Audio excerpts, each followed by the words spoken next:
Hi everyone, here is our math problem for today. Which do you think is larger? The number of ways to shuffle a deck of cards or the number of grains of sand on Earth? You can pause the video and see if you can solve this math problem. Now let's solve this problem together.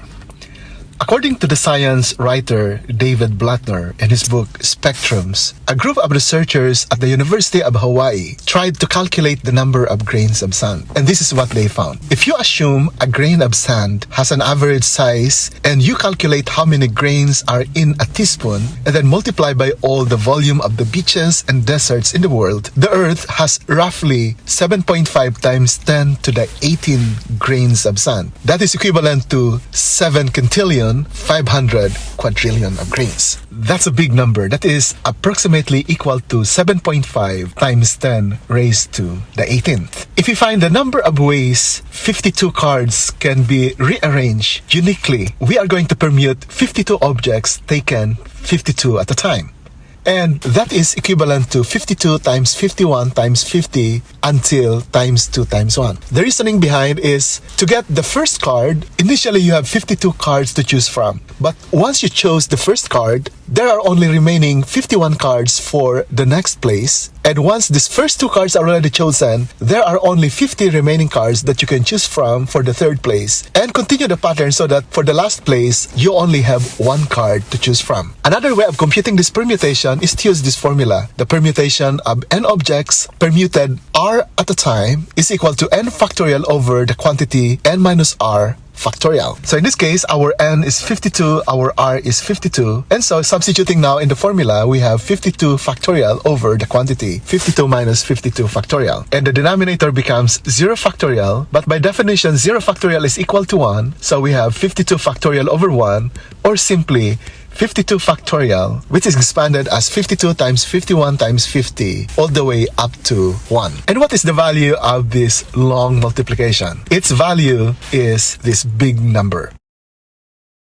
Notice that there are all in all 68 digits in this number. And we can write this in scientific notation as approximately 8.0 times 10 raised to 67. So comparing now the two, for the permutation of 52 cards taken 52 at a time, that is approximately 8 times 10 raised to 67, while the approximate number of grains of sand is approximately 7.5 times 10 raised to 18. And here is its expansion compared to this number of digits at the left side. Notice that there are a lot of digits here compared to here, and that is unbelievable. And if we are not amazed at this time, let's look at one more example. Let's compare the permutation of 52 objects taken 52 at a time with the number of atoms in the world. So which one is larger? The number of ways to shuffle a deck of cards or the number of atoms in our world? Well, here is the result. Hey Alexa, how many atoms are there on Earth? There are approximately 1.33 times 10 to the 50th power number of atoms on the Earth. Or in other words, 133 trillion atoms. So the estimated number of atoms is 1.3 times 10 raised to 50, or 133 trillion atoms. I will put in the description the link on how scientists came up with this approximation. So comparing now the two, for the permutations of 52 cards taken 52 at a time, we have approximately 8 times 10 raised to 67. And for the number of atoms in the world, we have approximately 1.3 times 10 raised to 50.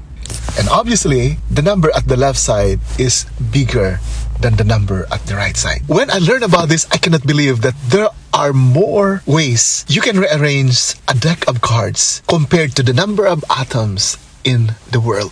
This is really unbelievable. So the next time you shuffle a deck of cards, you know that you are making history, because chances are the results that you get cannot be replicated for a longer period of time. And also the results that you get may not be a replication of all the shuffling of playing cards in the past. And this is mind-boggling. So thank you very much, and we hope to see you again here in our series, Unbelievable Mathematics.